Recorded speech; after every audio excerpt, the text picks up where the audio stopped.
I used to think success was the answer to everything. I thought if I just worked hard enough, made enough money, and climbed high enough in my career, it would all fall into place. My career, my money, my happiness, it would all come together. I believed that if I just hit the right milestones, I could fix everything. Even love. But here's the thing I didn't realize until much later: success doesn't solve everything. It doesn't fill the spaces you don't even know are empty. I thought I was doing it all for Laura. I thought that every late night, every deal I closed, was for us. But what I didn't see, what I failed to see, was that I was leaving behind the most important thing I had: her. Laura and I didn't start this way. We had something real. In the beginning, we were so in sync. There was laughter, connection, shared dreams. We were building a future together, not just my career. But as time passed, things changed. I kept telling myself that once I got through this next project, once I hit this next goal, everything would slow down. That we'd have time for each other again. But the truth is, that time never came. Instead of growing together, I was growing apart. And I didn't even notice. I thought if I just kept pushing forward, I'd get us both to the life we wanted. But I didn't realize I was leaving her behind in the process. At first, I didn't notice how far we drifted apart. It was like the changes were so subtle, like a tide that moves so slowly, you don't even feel the water rising until it's too late. We'd wake up next to each other, go through the motions of our day, eat dinner, watch TV, and go to bed. But somewhere along the way, it stopped feeling like we were partners in life, and more like we were just roommates. I remember a time when we used to talk about everything. We'd share our thoughts about the world, about politics, about our dreams for the future. We'd get into deep conversations late at night, after a glass of wine, our faces lit up by the soft glow of the kitchen lights. We'd laugh about the stupidest things, joke about getting old, about what our retirement might look like. But slowly, over the months, that kind of conversation started to fade. It didn't happen all at once. At first, it was just a few silences here and there. I'd come home from a long day at the office, and she'd be sitting on the couch, reading a book or watching some show I didn't care about. I'd ask, "How was your day?" and she'd give me the standard, "Fine, same as always." Then I'd talk about my day, my successes, my frustrations, and she'd listen, but her eyes weren't really on me. They were on the TV, or her phone, or the half-empty glass of wine sitting on the counter. I told myself I was being paranoid. We were both tired. We both had busy lives. I was focused on my job, she was focused on her own things. Maybe we just didn't have the energy to do the things we used to anymore. But the more I tried to convince myself it was just a phase, the more it felt like we were slipping through each other's fingers. It wasn't just a lack of conversation, it was the lack of touch. The small things we used to do, the little acts of affection, had all but disappeared. I used to wake up to the soft feeling of Laura's hand on my chest or her head resting against my shoulder. But for the last few months, it felt like we were just going through the motions, going to bed without so much as a kiss goodnight. I'd reach out for her in the middle of the night, but her side of the bed would feel cold. There were times I could feel the distance even when she was lying right next to me. I tried to make small gestures, tried to reach out, but they felt forced, like I was trying too hard to make something work that wasn't working anymore. I'd surprise her with a small gift, something thoughtful, or I'd suggest we go out for dinner to try to reconnect, but the spark wasn't there. It was like I was trying to reignite something that had already burned out. It wasn't that she was being distant on purpose, I don't think. I don't think she was actively shutting me out. But the more I thought about it, the more I realized how much I had been shutting her out. I'd been so wrapped up in my career, in making sure the bills were paid, in climbing the ladder, that I didn't notice how much she was changing. How much we were changing. And somewhere along the way, I stopped being the husband she needed, the partner who could show up, who could be there. There were moments when I'd see a flicker of the old Laura, the woman I'd married. She'd smile when I made a joke, or we'd share a quiet moment in the kitchen over coffee. But then it would pass. And the next day, we'd slip right back into this routine of distance. She'd be off doing her own thing, and I'd be lost in work. I didn't know how to reach her anymore, and I didn't know how to bring us back to the way we were. It wasn't just that we weren't talking about our day anymore, or that we weren't holding hands during the movie. It was that I didn't feel like I knew who she was anymore. And worse, I didn't think she knew who I was either. We had become two strangers, living in the same house, pretending that everything was fine. We were both putting on a show, hiding the real truth from each other, from ourselves. I remember the first time it really hit me, that deep, gut-wrenching realization that something was wrong. It was a Saturday morning. Laura was in the kitchen, making breakfast, and I was sitting at the table, going over some paperwork. The house was quiet. The only sounds were the clinking of dishes and the occasional hum of the refrigerator. I looked at her, and for the first time in what felt like forever, I didn't recognize her. It wasn't her appearance. It was the way she moved, the way she felt. She seemed distant, as if we were in two completely different worlds. I could feel it in my chest, this sudden, sharp ache that came from knowing, deep down, that I had lost her. Or maybe I'd lost us. I didn't know how to bring us back from that. I didn't know how to fix something that felt so broken. I wanted to talk to her about it, but every time I tried, the words got stuck in my throat. I was scared. Scared of the truth. Scared that if I said anything, it would make everything worse. And I didn't want that. I didn't want to face the reality that we were no longer the people we used to be. But what scared me the most was that, deep down, I think she knew, too. She wasn't saying anything, but I could see it in her eyes. She was just as aware of the distance between us as I was. And maybe she was scared too. Scared that if we talked about it, there would be no going back. It was like we were on this slow-moving river, drifting further apart with every day that passed, and neither of us knew how to swim to shore. We were both waiting for the other to make a move, but neither of us knew what that move should be. Things had started to feel different, but I couldn't put my finger on exactly what was happening. It wasn't like she was suddenly cold or rude. Laura was still there, still present in our home, but the energy between us had shifted in ways I couldn't explain. There were moments, quiet, subtle moments, where I'd catch her looking at me, not with the warmth she used to have, but with a kind of distance. She didn't even seem to notice it. Or if she did, maybe she didn't know how to say it. It was small things at first, but they added up over time. I'd come home late, after another exhausting day at the office, and she'd be sitting on the couch, her face buried in a book or her phone. We'd exchange pleasantries. How was your day? But it wasn't the same as before. It was like we were talking just to fill the silence, not because we had something to say to each other. Our conversations had turned mechanical. Our connection felt hollow. And then, there was the gut feeling I couldn't shake. The nagging suspicion that something wasn't right, not just with us, but with her. I had no proof, no concrete evidence, but something deep inside me started whispering, "She's pulling away from you." I couldn't help it. I started noticing the little things.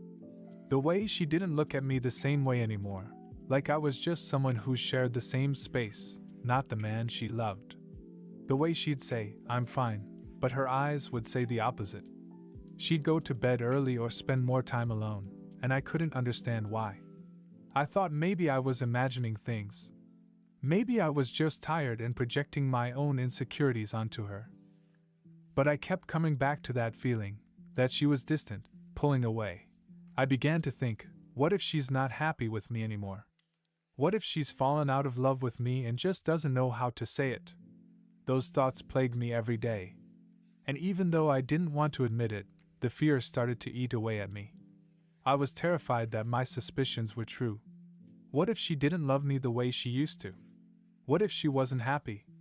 What if she was regretting her life with me? I started to question everything. I looked back at all the times I'd been distant, all the work trips, the late nights, the weekends I had sacrificed for projects that never seemed to end. I thought about all the promises I'd made to her. About someday, about when we'd take that trip, when we'd finally have time for each other. but those promises had turned into empty words. I'd spent so much time focusing on the future, thinking about success, that I hadn't been present for her in the way she needed me to be. And then, in the middle of all this, I started to feel like I was losing her for good. I began to wonder if it was too late. Maybe all of those years I'd spent chasing my career, thinking I was doing it for us, had only driven a wedge between us. What if I'd already lost her, and I just didn't realize it? What if she was already thinking about walking away, and I was too blind to see it? The fear started to feel like a suffocating weight on my chest. It was like I was drowning in it, and no matter how hard I tried to shake it off, it clung to me. I wanted to believe everything was fine. I wanted to ignore the warning signs, pretend that everything would just work out in the end. But deep down, I knew I couldn't keep pretending. I couldn't keep hiding from the truth. It was in those quiet, sleepless nights, laying next to her, feeling the space between us grow wider, that I started to see the truth. This wasn't just about her. It was about me too. I had been neglecting her, yes, but I had also been neglecting us. I had been so focused on everything else, my job, my ambitions, that I didn't notice her slowly fading into the background. And that scared me more than anything else. The thought that I had allowed this distance to creep in, without doing anything to stop it, made me feel like I was losing control of everything. But as the days went on, I knew I couldn't keep living in this state of fear. I had to confront it. I had to confront what I was feeling, what I was seeing, what I was afraid to face. I had to decide, was I going to confront this fear and figure out what was really going on, or was I going to continue living in the shadows of my own doubts, afraid to face the truth? I spent days thinking about the letter Laura had given me. It haunted me. I kept reading it over and over, trying to understand everything she was feeling. And the more I read it, the more I realized how much truth there was in her words. She wasn't just asking for space, she was asking for the freedom to find herself again, something I had failed to give her. The thing is, I knew I had been neglecting her. I knew I had been too caught up in my work, in my career, that I had stopped seeing her. But even though I knew this, admitting it to myself felt like admitting that I had failed her as a husband. That was the hardest part. It wasn't just about her needing time away. It was about realizing that I had taken her for granted. And now I was the one facing the consequences. But there was more. As much as I felt this guilt, I also had this constant fear gnawing at me. What if, by letting her go, I was making a huge mistake? What if, in the time we were apart, we really would lose each other for good? What if this was the beginning of the end, and I was too scared to see it? Every part of me didn't want to face that possibility. I wanted to hold on, to fight for us, to make it work. But I also knew that love isn't always about holding on so tightly you suffocate someone. And that was my dilemma. I didn't want to lose her, but I also knew she wasn't truly lost to me. She was just lost in herself. She needed to find herself again before we could even think about fixing what had gone wrong. I could see that now. I could see that we were both living in a space where we were losing sight of our own identities. My job, my ambitions, they were important, but they had become my sole focus. And that had pulled us apart. At that point, I had a choice to make. I could keep fighting to keep her in my life, keep holding on to this idea that somehow things would magically get better. Or I could let her go, let her find her own way, even if it meant stepping away from what we had built together. I could try to make her stay, try to convince her that everything would be okay, that we could fix it together. But deep down, I knew I couldn't fix her. She didn't need fixing. She needed space. She needed to figure out who she was, independent of me, independent of our life together. The thought of being without her was terrifying. The idea that I might never get to come home to her, to laugh together, to share our lives again, it sent a pang through my chest. But I couldn't let my fear make this decision for me. I had to listen to her. I had to respect her. I loved her enough to know that if I truly wanted what was best for her, I had to let her go. Even if it meant losing her. I thought about everything we had been through together. The good times, the bad times, the dreams we had shared. I remembered how we used to talk about our future, our kids, the life we would build. It wasn't just a dream for me, it was a real vision I had in my heart. But somewhere along the way, I had gotten too focused on my dreams, on the future I wanted to build for us, instead of living in the present with her. I remember sitting on the edge of the bed, staring at the floor, thinking to myself, how did we get here? How had I allowed myself to get so lost in my own ambitions that I neglected the very thing that mattered the most to me? I knew I had to make the hardest decision of my life. I couldn't force her to stay in a life she wasn't fully a part of anymore. And I couldn't keep pretending that everything was okay. If I really loved her, I had to let her have the space to find her own way. And maybe, just maybe, in the process of finding herself, she'd find her way back to me. But I couldn't control that. I had to let go of the fear that letting her go meant losing her forever. So, I made the decision. I told her that I understood. I told her that I respected her need for space, that I would give her whatever time she needed to find herself again. I told her that I loved her, and no matter what happened, I wanted the best for her. Even if the best didn't mean we were together, it was the hardest thing I've ever done. Watching her walk away from me, knowing that we were about to spend time apart, was like a dagger to my heart. But I knew it was the right choice. Because if I loved her the way I said I did, I had to give her the freedom to become who she needed to be. I couldn't be selfish. I couldn't cling to her out of my own fear of being alone or losing her. I had to let her go so she could find herself. And maybe, just maybe, when we both figured out who we were separately, we could come back together, stronger than before. But even if that didn't happen, I knew this was the right thing to do. I thought I had it all figured out. I convinced myself that if I just stepped back and gave Laura the space she needed, maybe that would fix everything. I kept thinking, maybe this is for the best. Maybe she needs to go off and find herself.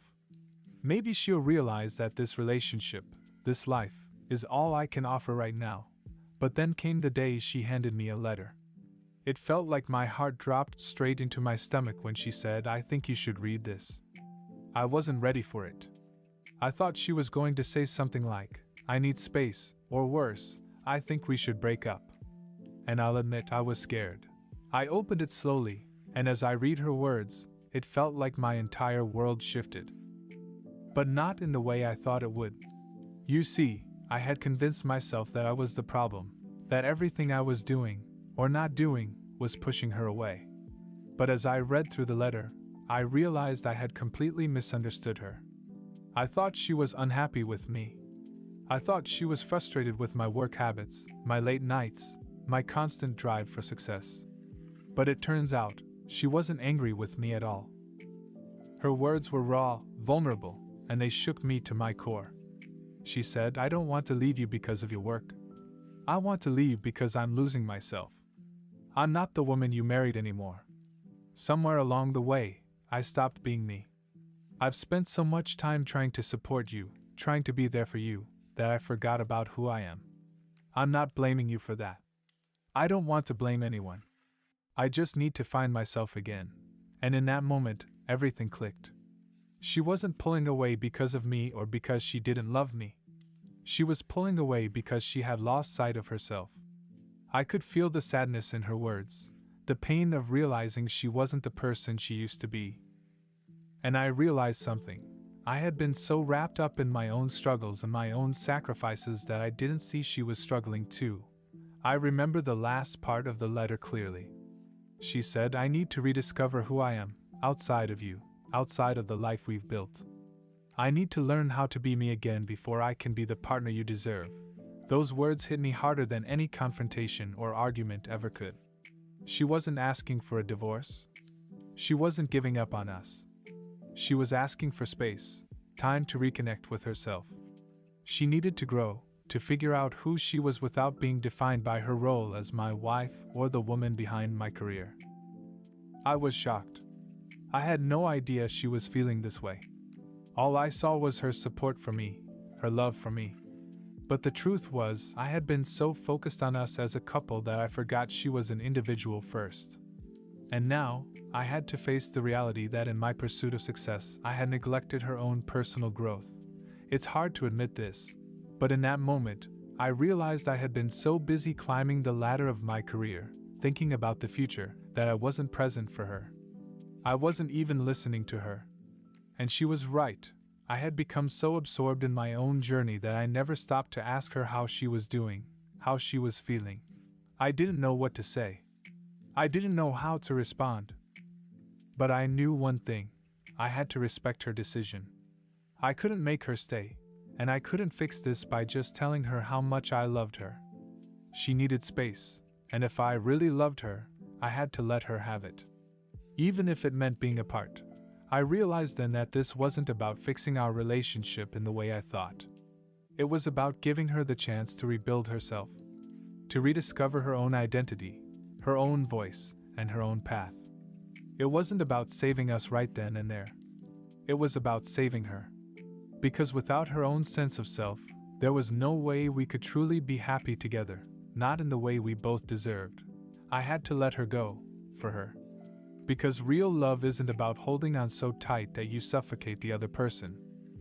It's about allowing them to be free to grow, to change, even if it means you're not the person they need in that moment. It's about understanding that sometimes love means letting them go, trusting they'll come back when they're ready, and trusting that you'll still be there, stronger for the journey you both took.